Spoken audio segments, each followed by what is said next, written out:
Ori, de câte ori la cină, îmi ridic privirea în sus, simt înviorată în Duhul harul Domnului Isus.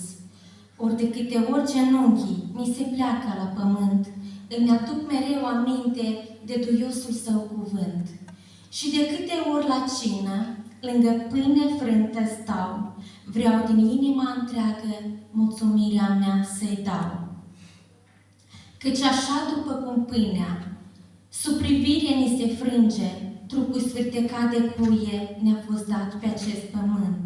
Și așa precum potirul, rod de viță ne-a împărțit, Prințul Cerului, prin cruce, sângele ne-a dăruit.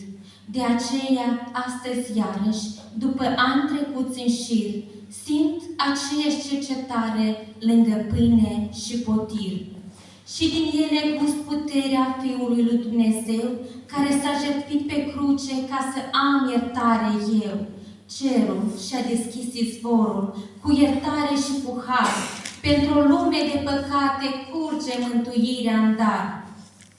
Căci din coasta lui străpunsă, pentru vina tuturor, curge sângele și roaie, curge leac alinător. Doamne, astăzi când la cină frații mei îmbrățișez, simt fiorul Tău în suflet, simt că iar mă cercetez. Și îmi spui că nu-i departe ziua când în cerul sfânt vor serba odată cina frății Tăi de pe pământ.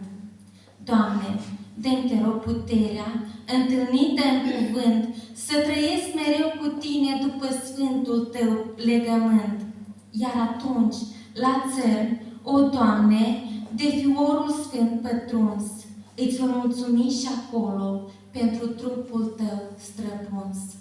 Domnul să vă